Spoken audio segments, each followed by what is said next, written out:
108편 1절로 13절 3914페이지 열방을 주관하시는 하나님께 구원해 주시기를 간구하는 내용입니다.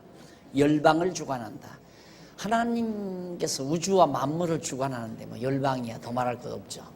미국도 주관하고 소련도 주관하고 작은 섬나라도 주관하고 대한민국도 주관하고 온 세계 만방을 다 하나님이 주관하시는 그런 하나님께 구원해 달라는 바로 다윗의 찬송시입니다.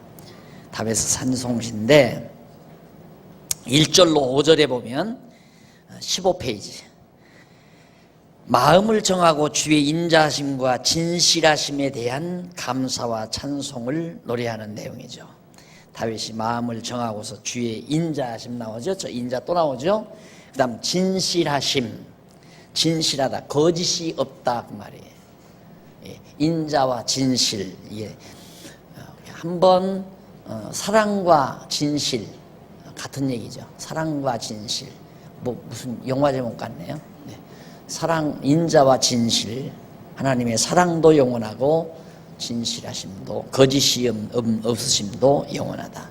찬송하는 왜 이유는 사랑으로 언약하시고 거짓 없이 이루어 주시니까, 언약을 이루어 주시니까. 그리고 넘어가서 6절로 9절에 보면 다윗이 구원하시기를 간구하고 거룩한 말씀대로 승리할 것에 대한 확신, 우리 최종적 승리도 확신하지만 다윗 왕국도 하나님께서 아브라함에게 자손 주시고 땅 주시고 자손 주고 땅 주고 통치, 다윗 왕국이 다스려 나가도록 언약을 하셨다 이 말이죠. 그러니까 통치하게 하려면 이방 민족들을 다 쳐서 승리를 해야 되잖아요. 다윗의 승리는 장차 오실 예수 그리스도의 승리, 최종적인 이때의 승리. 자, 여기서 부활, 예수 그리스도의 부활 나오죠.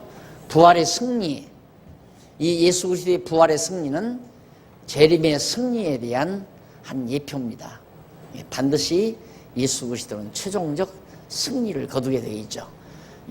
바로 다윗의 승리는 예수님의 승리에 대한 하나의 그림자고 모형이고요. 예수 그리스도의 영원한 승리에 대한 한 모형이죠.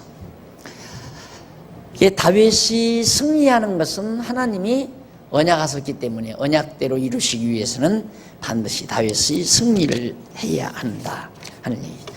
그 다음 109편 1절로 20절 18페이지나마 악으로 선을 갚는 자를 저주하시라는 간구를 노래합니다. 이것도 다윗의 시인데 이 109편은 다윗이 지휘자를 따라 부른 노래인데 그 역사적인 배경에 대해서는 여러 견해들이 있어요. 여러 견해들이 있는데 그 내용으로 보아서 다윗이 보낸 조문사절에게 암몬 왕이 봉변을 주죠. 그래서 엉덩이를 다 내놓고 다윗의 사절들이 돌아오는 그런 치욕을 겪는 장면이 있잖아요. 그래서 이제 전쟁이 시작되죠. 암몬을 막 다윗이 치잖아요. 그때 이제 바로 다윗이 보낸 조문사절에게 암몬 왕이 봉변을 당하고 싸우려고 할 때에 그때 하나님 앞에 부른 노래로 그렇게 짐작이 됩니다. 사무엘하 10장 1절로 8절에 나오는 내용인데요. 자, 그 얼마나 참 수치스럽습니까? 좋은 뜻에서 조문사절 암몬 왕이 병났기 때문에 문병차 조문사절을 병나서 그랬나 그래서 보냈는데 그만 정탐꾼이라고 이렇게 몰아붙여가지고 이놈들 나라 정탐하러 왔다 해가지고 완전히 봉변을 주고 오니까 다윗이 얼마나 정말 치욕적이고 화가 치밀었겠습니까? 그래서 하나님께 고발을 해요. 그 사람들을 고발하면서 하나님 잠잠하시면 안 됩니다. 잠잠치 말아 주십시오. 하는 얘기죠. 그래서 하나님을 의지하고 살아가는 사람은 하나님이 다 갚기도 하고 원수 갚지 않아요. 하나님께서. 억울하게 생각하면 안 돼요. 누구한테 여러분 당했다, 억울하게 생각하면 하나님 여호와 안 믿는 사람이에요. 도리어 나를 그렇게 만들면, 날 억울하게 만드는 자가 불쌍하게 보여야죠. 적어도 그렇게 해야 여호와를 정말 바르게 믿는, 확신하는, 여호와를 정말 분명히 의지하는 자죠. 정말 애매히 나에게 손해를 끼치고 나를 갖다가 모함을 했다, 참 억울하죠. 잠 못 잘 만큼 하룻밤도 아니고 한 달 내내 잠 못 이루고 이리 뒤척 저리 뒤척 하면 내가 바보가 되고 버린 거예요. 병나서 병원에 실려가고 폐리하게 말라 들어가고 다시 일어나지 못할 병에 걸릴 수밖에 없죠. 그러나 하나님 여호와를 의지하는 사람은 억울하게 해준 자, 나를 억울하게 만든 자를 불쌍히 여겨야 돼요. 왜? 그를 하나님께서 보복하실 것이 분명하니까.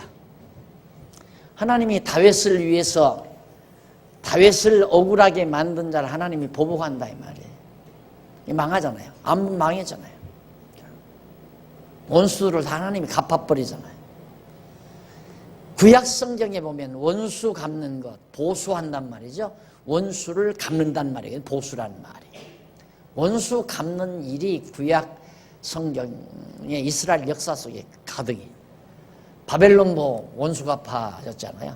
바벨론도 아수르도 하나님께서 다 멸망시켰어요. 왜? 하나님의 백성들을 괴롭혔다 해서. 파사도 망했고 헬라도 망했고 로마도 망했고 이제 세상 나라도 망할 거예요. 왜? 하나님의 교회를 괴롭히니까. 그러니까 문제는 내가 정말 하나님을 정말로 의지하고 사는가, 하나님 전적으로 의지하고 하나님이 내 편이시라는 확신만 있으면 억울할 것 하나도 없죠. 억울하게 해준 자가 불쌍하니까 그 사람은 망하게 돼 있는 거니까. 그런 힘이 바로 여호와를 아는 지식이 가져다 주는 겁니다. 이게 다윗이 지금 그런 얘기입니다. 악으로 선을 갚는 자. 아니 지금 다윗은 정말 선한 마음으로 조문사절을 보낸 거 아니에요. 조문하고 오라고. 죽었으니까 조문사절을 보냈겠죠.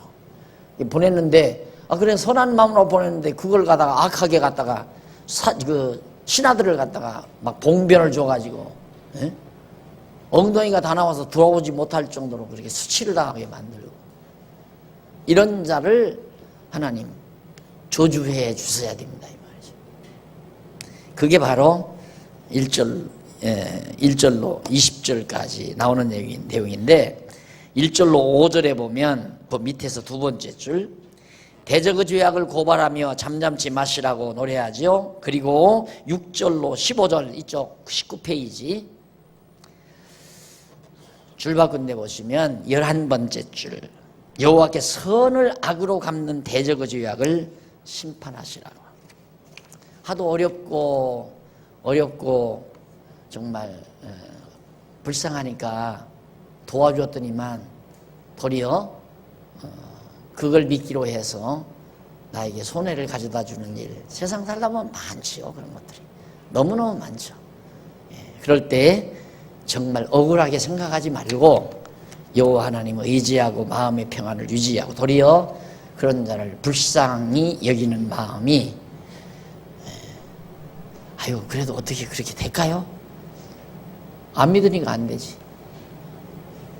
믿으면 그렇게 된다 이 말이에요. 믿으면 여호와 하나님이 정말 내 편이라는 게 확신이 오면, 그리고 그렇게 몇 번, 두서너 번 딱 보고 나면 그냥 믿어져 버리죠. 맞다, 그렇다. 아까 그랬죠? 그렇다, 아니라 하라. 우리는 하나님이 하시는 일을 보고 그렇구나. 예 하고 아니라 하라.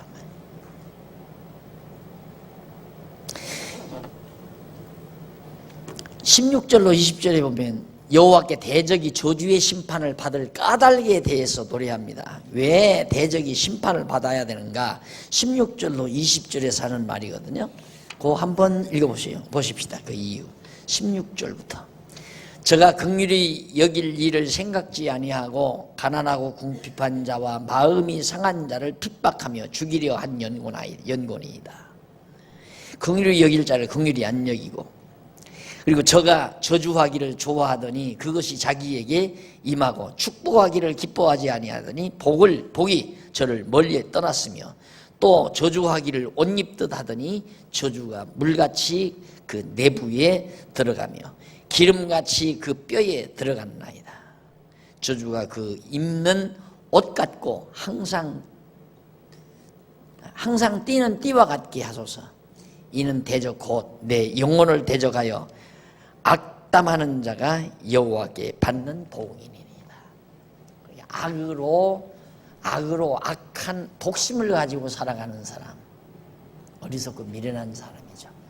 마음을 항상 부드럽고 유하고 아름답게 가지고 사는 사람, 복된 사람이죠.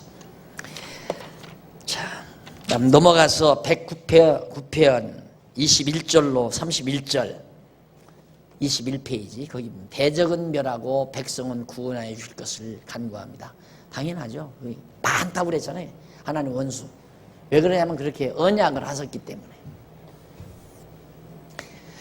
어찌야 열방이 분노하며 허사를 경영하는고, 이 편에 나오죠.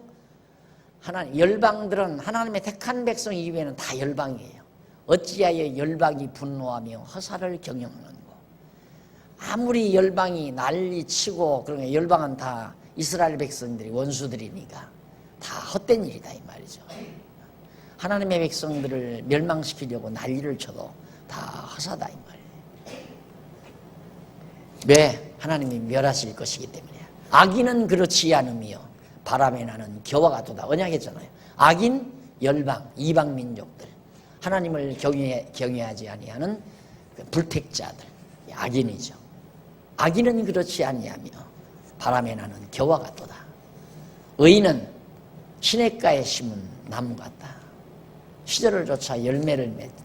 그 1편에 나오는 거 아니에요. 다 하나님께서 그렇게 언약 미리 다 정해놓고 그렇게 하시도록 약속을 하셨기 때문에 다윗이 지금 여기서도 악인, 대적들, 열방은 멸하시고 하나님의 택한 백성, 의인은 구원해 주십시오라고 기도하는 거죠. 그 다음 넘어가서 3923페이지 110편 1절로 7절, 거기 보면 주께서 말씀대로 열방을 멸하고 승리하실 것을 찬송한다. 주께서 말씀대로, 이거 다윗의 시예요. 이것도 여호와께서 내 주에게 말씀하시기를 내가 내 원수로 네 발등상이 되게 하기까지 너를 내 우편에 앉으라 하였도다. 이 어디서 누가 인용했죠? 네? 신약에서 마태가 인용했나요? 네. 근데 거기 보면 주께서 내 주께 이르시되 이렇게 나오죠. 이 주께가 앞에 주가 아니고 여호와께서입니다. 이 말씀 그대로 인용한 거거든요. 근데 신약에는 여호와라는 말을 안 쓰고 주께서 내 주께 이르시되 그렇게 나왔어요. 빨리 그거 고쳐야 돼요. 이거 고치려고 내가 성경공회 이사로 들어간 거 아니에요. 이거 반드시 고쳐야 돼요. 이게 안 고쳐지니까 구약과 신약이 딴 건지 알아요. 신약에는 여호와라는 말이 한마디가 없잖아요. 실제로는 여호와라는 말이 많이 있어야 돼요. 신약에. 지금 이것도 여호와, 틀림없이 여호와 아니에요. 어디에 나오죠? 주께서 내 주께 이르시되. 아이고, 내 얼른 못 찾겠는데. 예? 어디? 무슨? 어디? 마태복음 22장? 22장 24절? 44절? 22장 44절 확인해 보십시다. 마태복음 22장 44절.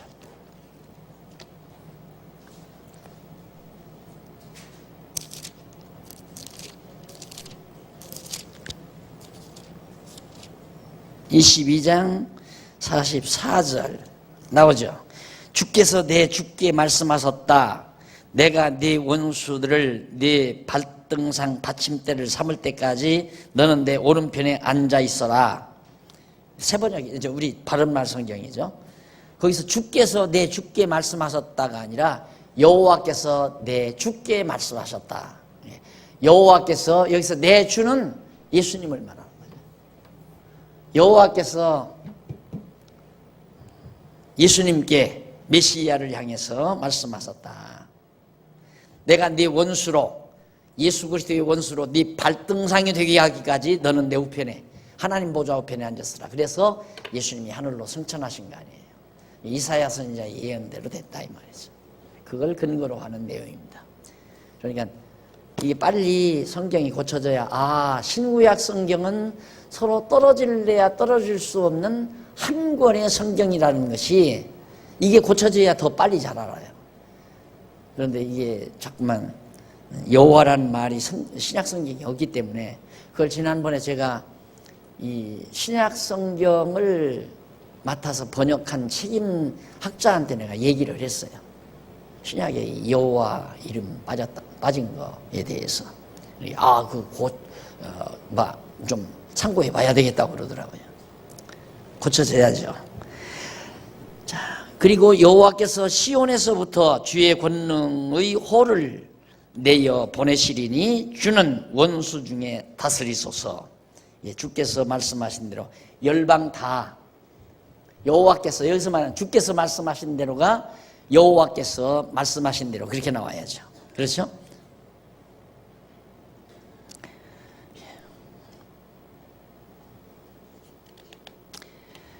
그 다음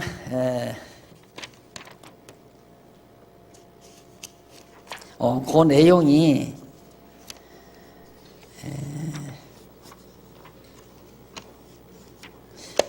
그 24페이지에 나오죠.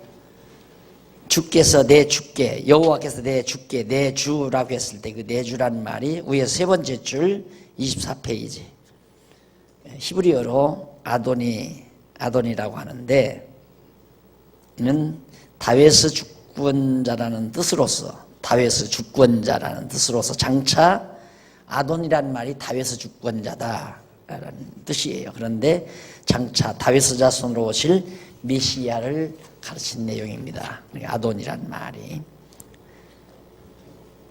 홀이란 말도 나오죠. 홀.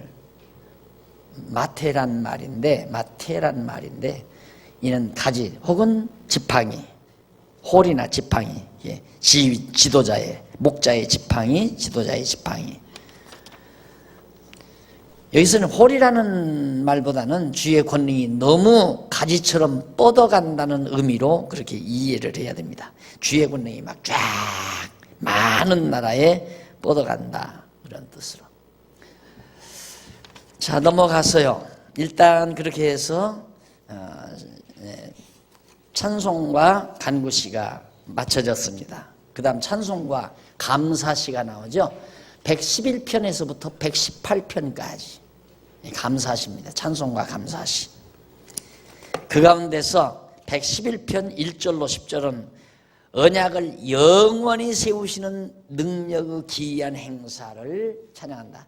언약을 세우신다 했을 때, 언약을 세우심, 이 말은 뭐냐면 언약을 세운다는 말은 언약대로 이루어서 그걸 영원히 지속하신다. 그렇게 여러분들이 이해를 하시면 됩니다. 언약을 영원히 세우시는 능력의 기이한 행사. 참 하나님 굉장하죠. 어떻게 여기서도, 그래서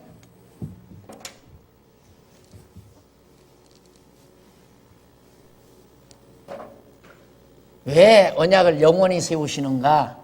영원 안에서 하나님이 모든 일을 작정하시고, 작정에 따라서 언약하시고, 언약에 따라서 선지자들로 하여금 예언하게 하고, 예언대로 성취해 주시고, 이게 언약대로 성취해야 세우시는, 언약을 영원히 세우는 거 아니에요? 그러니까 하나님은 영원 안에서 작정하시고, 작정대로 언약하시고, 언약대로 언약에 따라서 예언하게 하시고, 예언대로 성취케 하시고, 그래서 예언대로 이루신 예수 그리스도의 나라로 영원한 하나님의 나라가 세워지게 하므로 영원한 작정이 영원한 성취로, 영원한 작정과 영원한 성취. 그러면 하나 던져드릴게요. 하나님은 알파와 오메가다 그러죠? 알파와 오메가. 처음과 나중이다 그 말이거든요. 하나님은 처음과 나중이다. 그 말은 뭐냐면 처음이 곧 나중이고 나중이 곧 처음이고 하나다 그 말이에요. 영원이라고 하는 것은 영원은 처음과 나중이 하나가 되는 게 영원이에요. 그러니까 작정과 성취가 하나님의 작정하심과 작정대로 이루신 것이 하나예요. 그러니까 영원한 세계에서는 하나님의 작정하신 뜻이 영원히 이루어진 것으로 영원토록 존재하는 것. 그것이 하나님의 언약을 영원히 세우신다라는 얘기입니다. 그걸 이제 이 하나님의 작정하신 뜻이 영원히 이루어진 하나님의 나라. 이게 하나님의 나라죠. 나라. 이 하나님의 나라를 여기서 이렇게 시간 세계에서 이렇게 보여준 거예요. 보여준 거. 여기서 이제 교회로 하나님의 나라. 여기는 이스라엘로 하나님의 나라. 이스라엘 나라. 하나님이 보여준 거란 말입니다. 하나님이 이 영원한 나라를, 그래서 기도문에 보면, 주기도문에 보면 하늘의 뜻이 이루어진 것처럼 땅에서도 이루어지이다. 하나님 나라에서 이루어져 있잖아요. 영원한 하나님의 나라가 이루어져 있는데, 그런 것처럼 땅에서도 이루어지이다. 예수님이 오셔서 이제 교회를 세우심으로 하나님의 나라가 이루어지기를 바라는. 근데 이게 이제 보여준 거예요. 그러니까 우리가 교인이 됐다고 하는 것은 하나님의 나라를 지금 우리가 보고 사는 거죠. 다만 우리가 영원한 것을 느끼지 못하는 이유는 요 육신의 장막 때문이니까 이거 빨리 낡아져서 벗어버리고 가면 끝나요. 이거 옷만 벗으면 끝나요. 영원한 하나님의 나라 백성으로 사는 거예요. 이 옷만 벗어버리면. 그러니까 이것은 하나님의 영원한 이 하나님의 나라를 보여주는 계시죠. 보여준 거예요. 그냥 알도록 깨닫도록. 그런 영원히 세우시는 능력이 기이하네. 놀랍잖아요. 참 기이한 하나님의 섭리죠. 아주 기이한 놀라운 섭리. 그런데 이 속에서 이 하나님의 놀라운 역사 섭리 속에서 만물이 찢기처럼 깨진 질그릇 조각 중에 한 조각처럼 태어난 우리 인간이 여기서 악을 써본들 무슨 능력이 있겠느냐 이 말이에요. 악 쓰고 살지 말아요. 그러니까 악 써봤자 하나 효과 없어요. 악 쓰지 말고 즐겁게 살아요. 그냥 하나님이 정해놓으신 뜻 따라 일생 여정 다 정해놓고 인도에 가시잖아요. 근데 이 길대로 가면 편안한 걸 자기 고집대로 악 쓰고 살면 힘들어요. 예를 들면 이미 닦아놨잖아요. 경부선 고속도로. 그럼 여기서 톨게이트에서 출발해서 그냥 쫙 경부고속도로 안내판 표지 보고 옆으로 빠지지 말고 그냥 쭉 빠져나가면 편히 가는 거예요. 그런데 건방지게 이렇게 가다가 야, 저 대전까지 돌아갈 거 뭐냐, 그냥 직선길로 가자 하고 중간 천안쯤이나 어디서 그냥 골목길로 빠졌다. 가다가 보면 마지막 산골짜기에 도달하면 거기서 이제 안반 뚫어야 되잖아요. 예? 터널 뚫어가지고 이제 부산 쪽으로 가야 되니까. 그 짓을 왜 하고 사느냐 이 말이에요. 우리 인간들이 그렇게 사는 사람이 많아요. 내가 볼 때. 미련한 짓 아니에요? 그래서 우리가 하나님의 인도하심 따라서 분명히 살아갈 길 더 다 정해놓은 건데 억지로 갈 수도 없는 그 길로 가려고 악을 쓰다 보니까 생활이 악착같이 될 수밖에 없잖아요.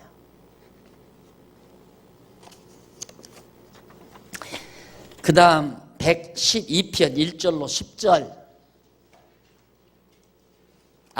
죄송합니다.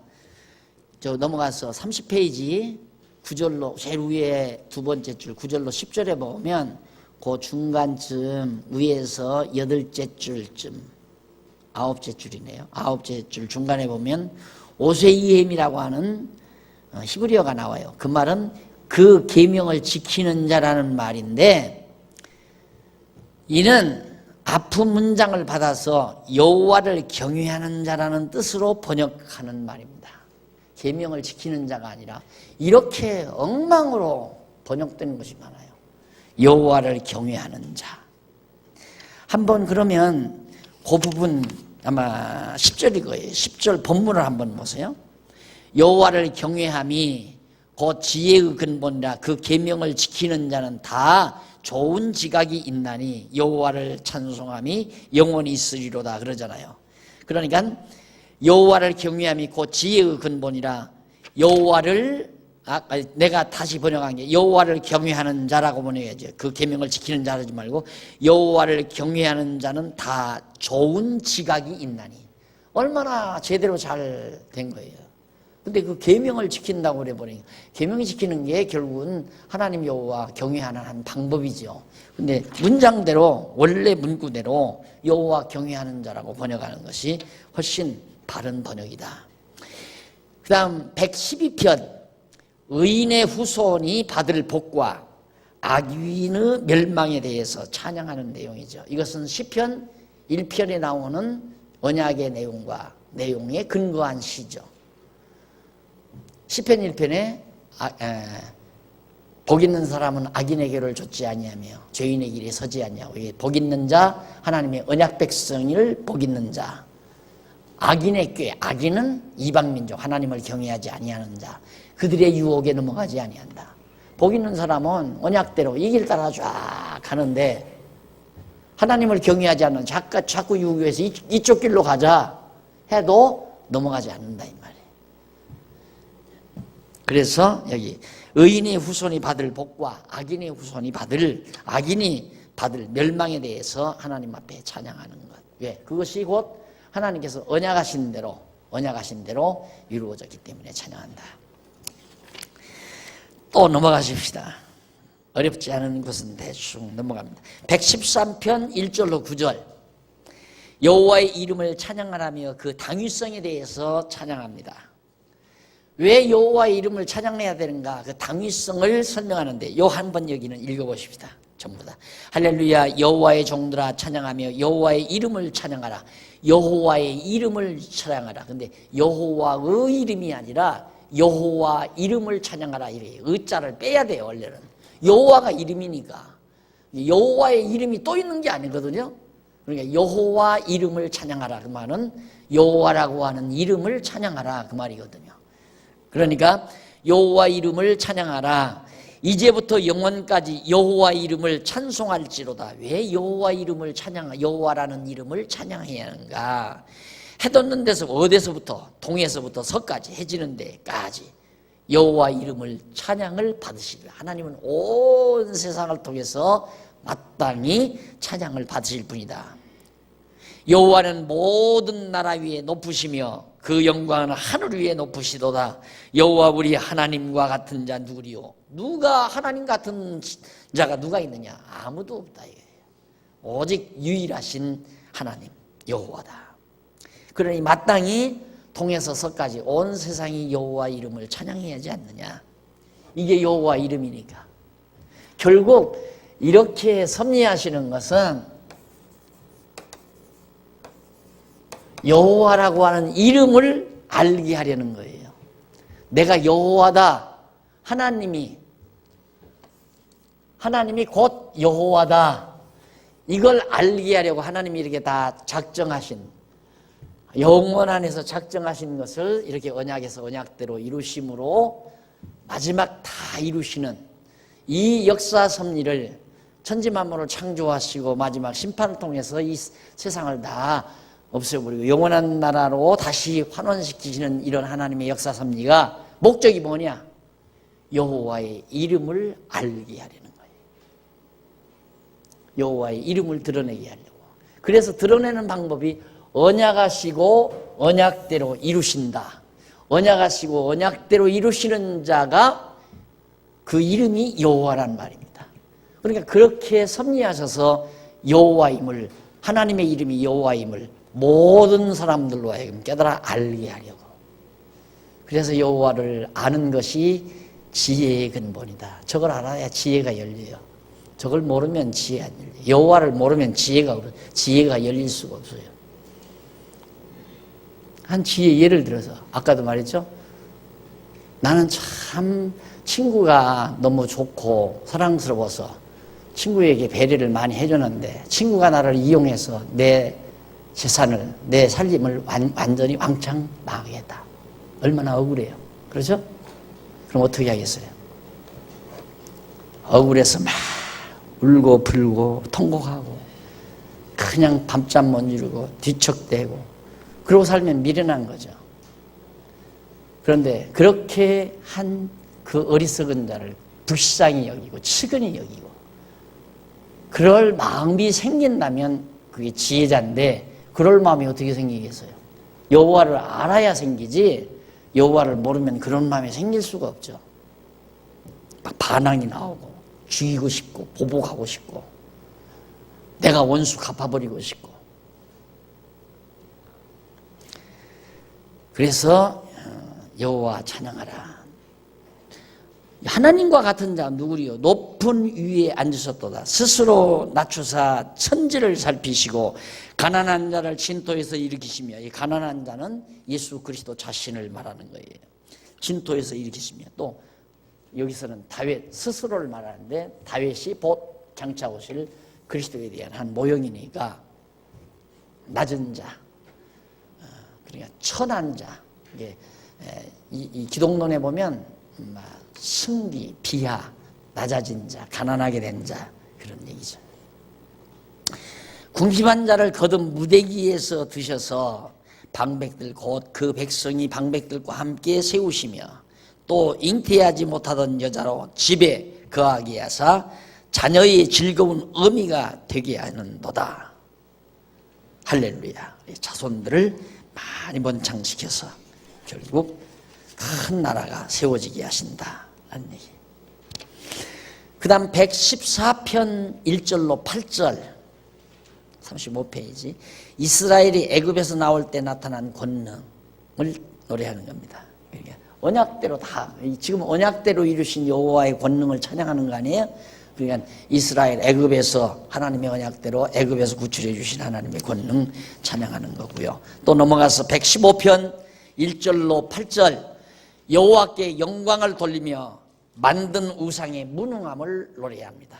와, 하나님은 이렇게 언약하시고 언약대로 이루시는 대단한 권능을 지니고 있는데 우상은 말도 못하고 움직이지도 못하고 눈도 껍보기도 못하고 아무것도 못하는 무능한 우상을 모든 열방들이 다 섬기고 있잖아요. 모든 열방들이 무능한 우상을 섬기는 그것을 결국 노래하면서 하나님의 놀라우신 권능의 영광을 찬양하는데요. 그 다음 115편 9절로 18절 후반부지요. 15편에 대한 후반부에 나오는 내용인데 도움과 방패가 되시며 복을 주시는 여호와를 우상은 도움도 안 되고 방패도 안 되고 원수가 들어와도 원수가 쳐들어와도 아무 일도 못하는 게 우상이죠. 그런데 하나님께서는 원수들을 다 쳐서 멸하시고 또 막아주시고 그리고 언약하신 복을 하나님께서 다 거짓없이 이루어 주시고 그런 하나님을 여호와를 찬송하는 내용입니다. 그 다음 116편 1절로 6절까지 나옵니다. 41페이지 환난 중에 드리는 기도를 들으시고 구원하심을 찬양합니다. 정말 환난 중에 이스라엘 백성들 많은 환난 겪었잖아요. 모세에 따라 나올 때도 광야에서도 많은 환난, 또 가나안 땅 들어가서도 사사시대에 얼마나 많은 환난을 겪습니까? 그런 환난 속에서도 하나님께서 기도를 듣고 구원해 주신 것에 대해서 찬양하는 내용입니다. 그 다음 116편 7절로 19절 후반부예요. 사망에서 구원하신 여호와께 서원을 갚는다고 찬송을 합니다. 사망에서 구원하신 여호와께. 그러니까 다윗도 그렇지만 이스라엘 백성들이 다 망한 것 같아도 애굽에 들어가 있을 때도 다 망한 거나 같죠. 그런데도 하나님 살려줬고 광야에서도 정말 망할 수밖에 없는 상황이지만 하나님께 살려주었고, 다윗이 가나안 땅 들어가서 다윗이 왕노릇 할 때에도 하마터면 다윗도 죽을 뻔 알았지만 하나님께 살려주시고, 결국 하나님은 그렇게 아주 우리를 낮추시고 높이시고 공고케 하시고 형통케 하시고 이러면서 우리를 인도해 가신다. 사람이 삶이 지루하다고 그러죠. 지루한 것은 그냥 늘 똑같은 일 아무런 변함없이 지속이 되면 사람 죽습니다. 그래서 사람을 고문하려면 절대 어떤 변화가 없는 그런 방에다가 딱 놔두면 미친대요, 사람이. 그래서 감옥이라는 게 무섭다고 그러잖아요. 그래서 항상 그뿐이니까. 근데 하나님께서 우리를 인도해 가시면서 사람 만들어 가실 때, 하나님의 백성 만들어 가실 때 막 뜨거운 불에다 넣었다가 물속에 넣었다가 불에다 넣었다가 물속에 넣었다가 하면서 쇠를 단련하는 것처럼 우리 하나님의 백성들도 하나님이 그렇게 단련합니다. 결국 우리를 곤고함 속에 집어넣었다가 또 형통함도 주고, 또 곤고함 넣었다가 형통함을 주시고, 그러면서 우리의 신앙을 길러가고 키워가신다. 욥이 아무런 잘못도 없는데, 아무런 잘못이 없어요. 욥은 하나님이 칭찬할 만큼 의로운 자였어요. 그런데도 하나님께서 욥을 망하게 하잖아요. 망하게 하더니만 또 막 배나 더 부요하게 하나님이 또 회복해 주시죠. 그것이 그리스도의 죽으심과 부활에 대한 모형이지만은 어쨌든 하나님의 택한 백성도 하나님께서 그렇게 인도해 가신다는 것. 자, 그 다음 넘어가서 117편 1절로 2절 아주 간단한 찬양입니다. 여호와를 찬양하라고 하면서 그 까닭에 대해서 찬송합니다. 왜 여호와 이름 찬양하라는 건가? 여호와를 왜 찬양하라는 건가? 너희 모든 나라들아 여호와를 찬양하며 너희 모든 백성들아 저를 칭송할지어다. 그 이유는 우리에게 향하신 여호와의 인자하심이 크고 진실하심이 영원함이로다. 왜냐하면 그래서 거기 백성들이란 말 나오죠. 백성들. 이쪽 45페이지 제일 위에서 두 번째 줄 끝부분에 보면 백성들이란 말이 우밈이란 말이라거든요. 히브리 말로. 근데 백성에 해당하는 우마의 복수형인데 아람어 풍 마의 모음이 파다의가 아니고 카메츠이다. 그리고 칭송이라는 말은 히브리 원문으로 샤바흐라고 하는데 이를 다윗이 145편 4절에서도 사용하고 있다. 따라서 본편의 시를 바벨론 포로 시대의 이유로 추정하는 것은 증거가 희박한 무리한 견해다. 이걸 이 117편을 언제로 여기 이제 바벨론 이때 포로 때 아니에요? 포로. 이때 지었다는 거예요. 우리는 찬양이 솔로몬과 다윗 시대 이때 모세 때로부터 이 시대에 다 지어진 거 아니에요. 모든 찬양 시편 시편 1편에서부터 150편까지가 이때 찬양이다. 그런데 자유주의 신학자들이 찬송 시기를 일로로 옮겨놓는 거예요. 이쪽 한참 뒤로. 그러니까 약 한 500년 이후로. 그러니까 나쁜 사람들이죠. 그래서 자유주의 신학 젊은 사람들이 물들면 안 된다 이 말입니다. 거기 이제 혹자는 1절에 사용된 백성들이나 칭송이라는 용어가 아람어풍이라는 이유를 들어서 바벨론 포로 시대의 이후의 작품으로 그렇게 추정해요. 그 백성이라는 말. 그런데 이제 아까 제가 대충 말씀드리잖아요. 파다흐하고 카메스 이렇게 다른데 칭송이라는 히브리 원문으로 샤바흐라고 하는데 이를 다윗이 145편 일찍이 벌써 다윗이 그 용어를 사용했어요. 그러니까 이때 사용한 거죠. 이때 쓴 거지 저 바벨론 이후에 간 게 아니다 이 말이에요. 이런 건 나오면 골치 아파요. 이제. 118편 1절로 13절 인자하심이 영원하며 대적을 끊어지게 하심을 찬양하는 다 같은 내용 아니에요?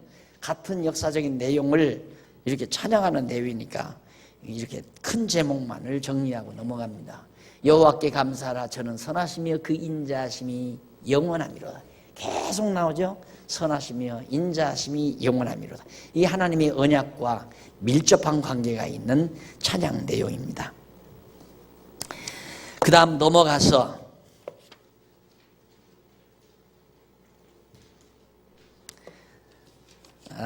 하나 또 1절로 4절 한번 보고 47페이지 중간에 보면 히브리어 하나 간단하게 나오죠. 나란 말이 나오죠. 우리말 성경에 이제라고 번역되어 있어요. 이제라는 말은 히브리 원문으로 나라고 하는데 이는 간청의 기본 불변사예요. 간청할 때 기본 불변사.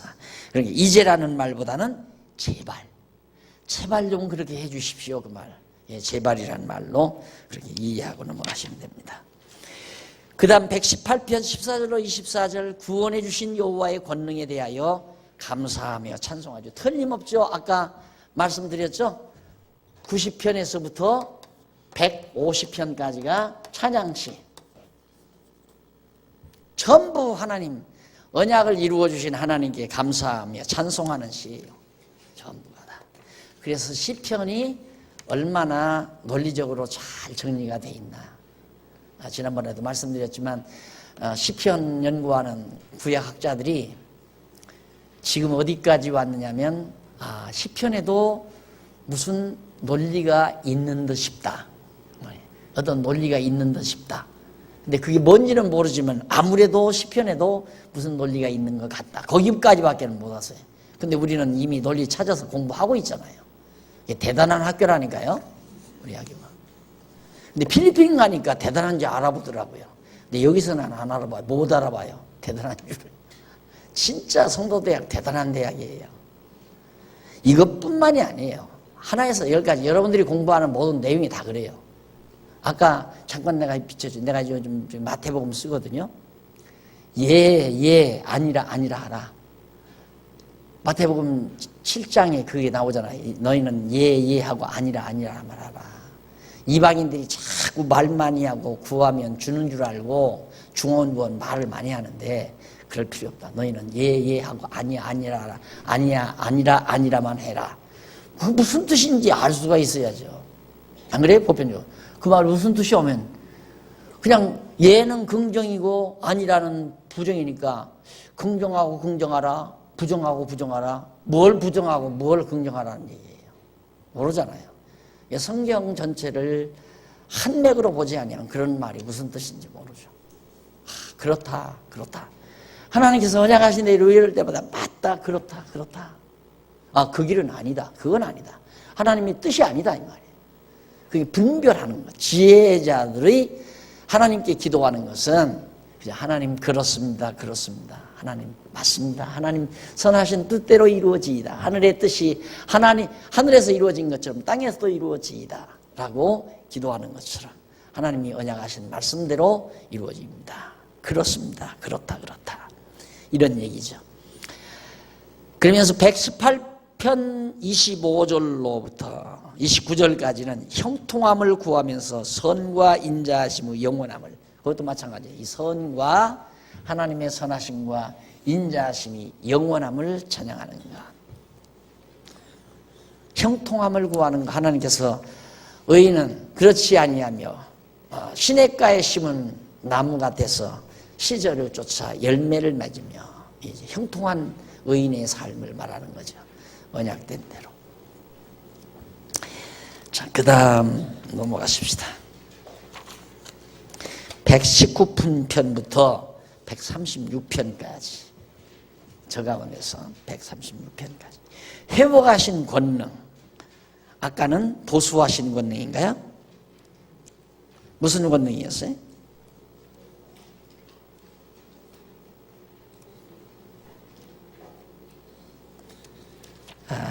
많이 했네요, 우리 공부.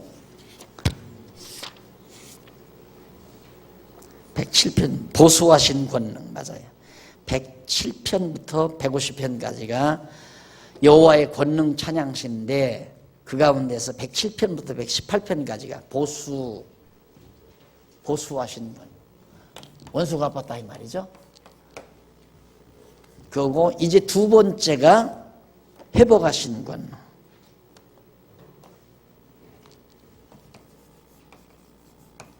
보수하시고 하나님의 택한 백성들을 다시 회복해 주시는 권능을 찬양하는 시. 그래서 항상 이게 나오면요, 이게 이제 책이 페이지가 많으니까 한쪽 가로 2번이 나오면 한쪽 가로 1번은 무엇이더라? 다시 거슬러 올라가서 확인을 하셔야 돼요. 그래서 앞으로 그 작업을 해보려고 그래요. 이 바른말 성경에다가 우리 의미분석 성경개론 주제들을 이렇게 집어넣어 가지고 성경을 이렇게 만들어 볼까 이런 생각을 하는데, 그렇게 하면 훨씬 좋죠. 지금 저기 우리 집사님만 야심으로 그 성경개론 그 주제들을 성경 안에다가 기록을 하신다고 그러더라고요. 하시는데 아야 그렇게 해서 출판을 해버리면 아야 성경 보기가 훨씬 더 쉽게 다가오지 않겠나 이런 생각을 많이 해봅니다. 그래서 여기서는 회복하신 권능 찬양시, 너무 논리적이죠. 하나님께서 권능을 찬양하는 시 가운데 보수하신 권능을 찬양하고 나라를 회복해 주시는 권능을 찬양한다. 이렇게 시편이 다양한 시편으로 이렇게 엮어진 것 같아도 다 이렇게 편집할 때, 이 시편을 갖다 편집할 때 앞에 쓴 걸 뒤에 놓고, 뭐 솔로몬이 쓴 것이 앞에 갈 수도 있고 다윗이 쓴 것이 뒤로 갈 수도 있고 할 때에는 그 시의 성격을 파악해서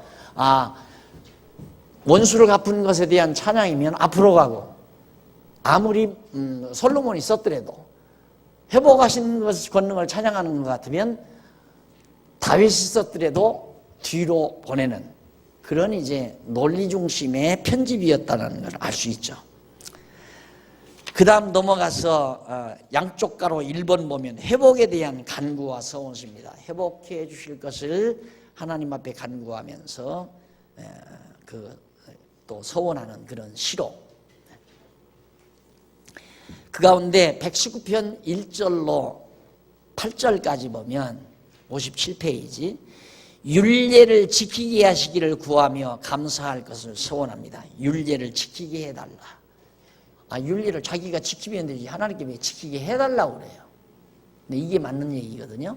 이게 내가 율례를 지킬 수가 없어요. 하나님이 지키게 해 주셔야지. 그러니까 하나님 나로 하여금 율법을 지키게 해주세요. 이 기도는 가능하죠. 그러나 하나님 내가 율법을 지키겠습니다. 그건 잘못이라 말입니다. 하나님 나 율법을 지키게 해주세요. 이 말은 무엇과 연결되냐면 하나님께서 이미 다 지키도록 하나님께서 작정해 놓으시고 언약하셨기 때문에 하나님이 나로 하여금 율법 지키게 해주게 돼 있어요. 어떻게?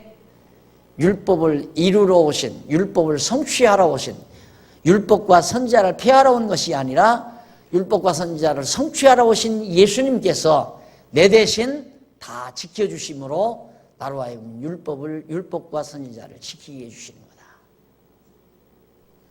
그러니까 내가 열심히 노력해서 율법대로 살겠습니다. 그게 아니에요.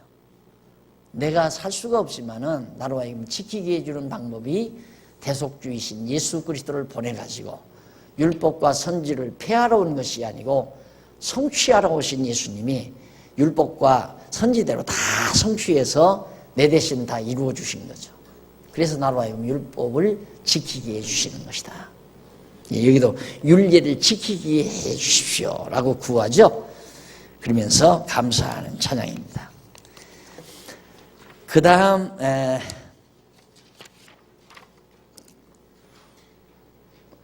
한번 여기 119편이요 굉장히 깁니다. 긴데 거기 58페이지 성경 본문 말고 해설 보면 여호와께서 언약자 손으로 율례를 지키게 하시기를 구하며 감사한다는 소원을 노래하도록 섭리하신 내용인데, 이 찬양시 역시 누가 언제 불렀는지에 대해서 성경이 안 밝힙니다. 그러나 대부분의 시편은 여호와께서 이스라엘 열조에게 세우신 3대 언약이 성취된 다윗 왕국 시대를 전후해서, 이 다윗 왕국 시대를 전후해서 지은 거예요. 모든 시편들이.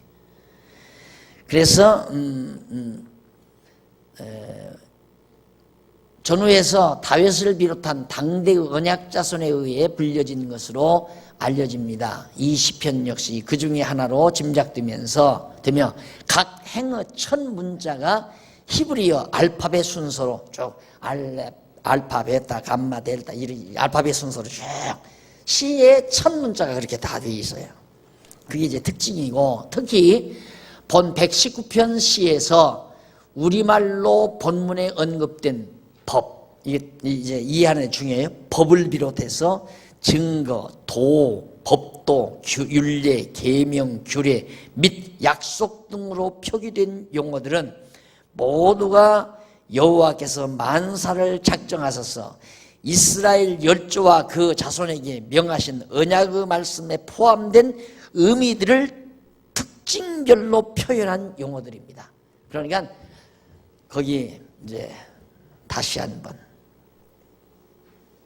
법, 그다음 증거, 도, 법도, 율례, 계명, 규례 및 약속, 이런 용어들은 바로 하나님께서 만사만물을 작정하신 이 뜻과 전부 관련을 가지고 있어요. 그러니까 하나님의 작정하신 뜻이 담겨진 그 뜻의 내용을 특징별로 이렇게 부른 것뿐이지, 근본적으로 공통점은 하나님의 작정하신 뜻이 그 용어들의 이면에 다 깔려 있다. 이걸 이해하시면서, 그래서 이제 예를 들면 시를 쓰는 사람이 같은 말을 반복하지 않기 위해서 이제 그 용어를 같은 비슷한 의미지만은 용어를 바꾸는 수가 있잖아요. 반복을 피하기 위해서. 그런 것처럼 이 시도 같은 하나님의 작정하신 뜻을 표현하기 위한 건데, 어떤 데는 법으로 표현하고 법도로 표현하고 율례, 규례 뭐 이런 등으로, 약속 이런 등으로 표현을 했다, 그런 얘기입니다. 그래서 중요한 것 중에 하나가 밑에서 네 번째 줄, 행위 완전하여 라는 말이 나와요. 이런 데 얻어 걸려놓으면 참 죽죠. 행위가 완전하다. 아, 내가 행위가 완전하여. 그 시편 한번 보실까요?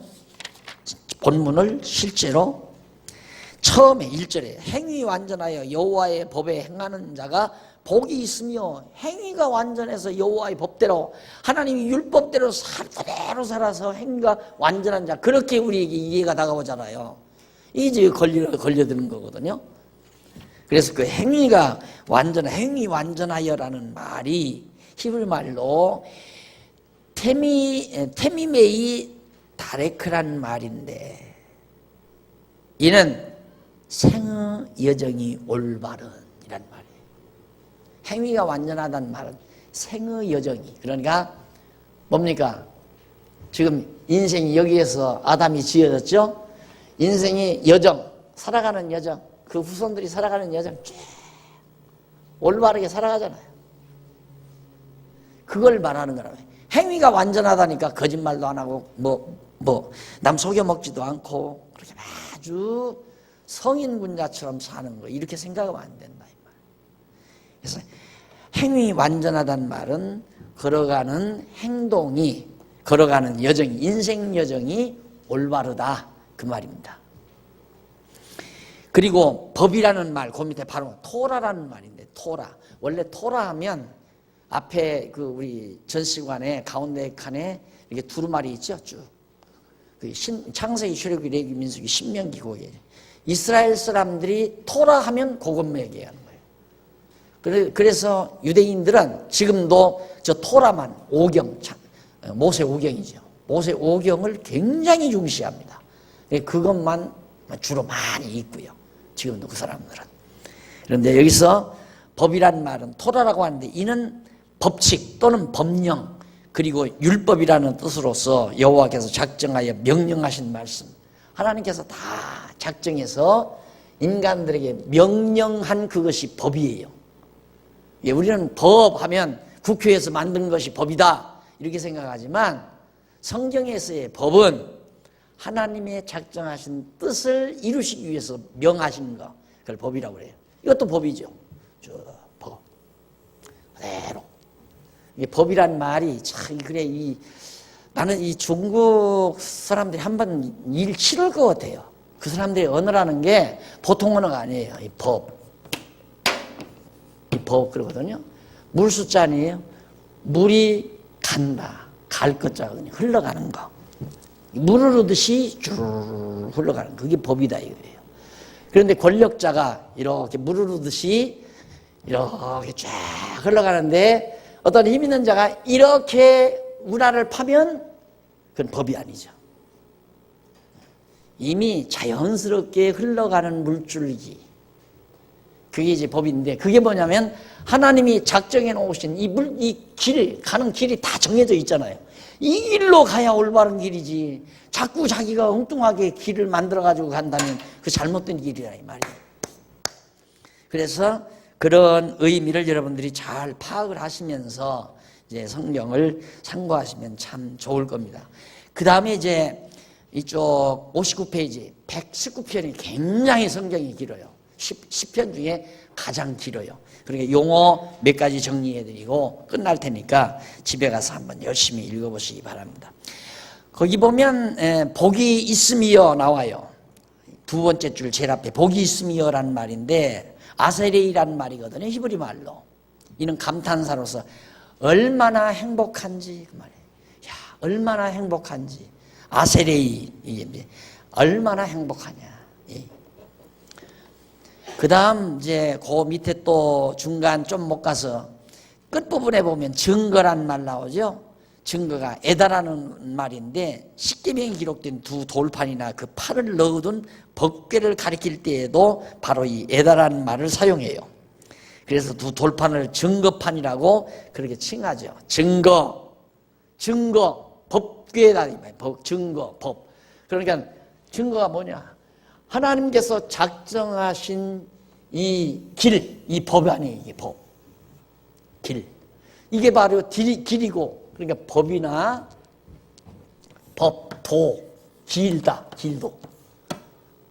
법대로, 이 길대로, 법대로 흘러가는, 물길이 흘러가는 법, 그런 그곳이 바로 가는 길이다. 이 말이에요. 하나님께서 작정해 놓으신 그 길이 바로 법이고, 그게 우리가 가야 될 길이다. 이런 부분이 숨겨진 부분이죠. 이해하기가 참 힘든 부분. 이런 단어만 여러분들이 이제 몇 개 정리하고 나면 읽으면 그 밑에 바로 도가 나오잖아요. 밑에서부터 아홉째 줄 앞부분에 보면 아홉째 줄 앞부분에 도라는 말은 히브리 원문으로 데레크라고 하는데 이는 길 또는 생의 여정. 내 일생 동안 내가 걸어가야 될 길, 여정. 그걸 도라고 말을 해요. 도통했다 이 말은 자기가 살아가야 될 길을 아는 사람이다 라는 말이에요. 내가 어떻게 살아갈 것인가, 내가 살아갈 목표가 어디인가 그걸 아는 사람이 도통한 사람이에요. 이게 바울은 내가 달려갈 길을, 표대를 바라보고 간다고 했잖아요. 도통한 사람이죠. 나는 어디를 향해서 어떻게 가야 되는가를 아는 사람이니까. 근데 내가 다 이루었담도 아니요, 다 얻었담은 아니다. 지금 달려가고 있다. 도를 아니까, 길을 아니까 그리로 달려가고 있다 이 말이죠. 여호와 알면, 여호와 하나님 알면 내가 무엇을 위해서 어디로 가야 되는가, 어디로 살아가야 되는가를 알게 돼 있다 이 말이죠. 이게 도통한 사람이다. 이렇게 이해하시면 됩니다. 그 다음 넘어가서 법도란 말이 위에서 네 번째 줄 80페이지 나오죠? 앞에 법도라는 말 히브리 원문으로 파쿠드라고 하는데 이는 지정되어진 법도 이미 지정됐다. 작정됐다 이 말이에요. 이미 확정돼 있다. 그게 법도예요. 그걸 누가 고쳐요? 하나님께서 다 작정해 놓은 걸 누가 고치냐 이 말이에요. 하나님이 굳게 하시는 것을 아무도 곧게 할 수가 없다. 이사야서 말하잖아요. 하나님이 구려놓은 걸 누가 곧게 말. 하나님이 이렇게 내 갈 길 정해놓은 걸 어떻게 누가 감히. 그러니까 여로보암이 이쪽으로 가다가 여기서 망해버리잖아요. 주기관의 왕가 망하고 또 일어나서 해보려고 하다가 망하고 하다 급기야는 북이스라엘 아수르에게 망해버리잖아요. 그러니까 하나님의 정하신 법도대로 살아가는 자는 복 있는 자지요. 그건 망하지 않는 자니까, 반드시 승리할 자이니까. 그러나 하나님이 정하신 법도대로 살아가지 아니하는 자, 불택자죠. 망할 자이고. 그러니까 그런 사람들은 지옥 갈 자이고. 확실한 거 아닙니까? 그래서 이 119편 시가요, 길지만 참 깊이가 있는 시입니다. 그 다음 밑에 보면 윤리란 말이 또 나와요. 그 위에서 10번째 줄 호크란 말 나오죠. 앞에 그 윤리란 말이거든요. 호크라고 하는데, 이는 제정, 법령, 제정, 작정했다 이 말이에요. 제정했다, 작정했다 같은 말 아니? 전부가 다 앞에서 지금 몇 가지 용어들 쭉 나열하면서 하나님의 작정과 밀접한 관계가 있다. 내가 말씀드렸죠. 그 다음 그 밑에 계명이라는 말 또 나와요. 그럼 믿지 말라는 말이죠. 이는 신의 법령, 하나님의 법령, 계명, 하나님의 작정하신 법령, 정해놓으시고 그 법을 명령한 것, 똑같은 얘기예요. 다만 용어만 달리 썼을 뿐이지. 자, 오늘 거기까지만 합시다. 시간 다 됐네요. 다음 시간 우리 시편 119편 9절부터 하도록 하고, 오늘 강의 여기서 마무리합니다. 기도하십시다.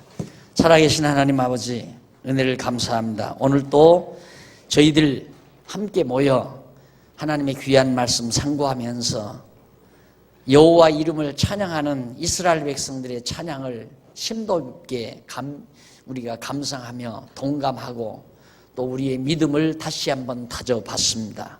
하나님 아버지, 말씀의 능력으로 우리를 무장시켜 주셔서 이 험한 세상 하나님의 정하신 법도 따라 올바르게 살아가는 하나님의 백성됨을 다시 한번 감사하고 늘 하나님 앞에 찬양하며 사는 슬기로운 종들 되게 해 주시옵소서. 예수님 이름으로 기도드립니다.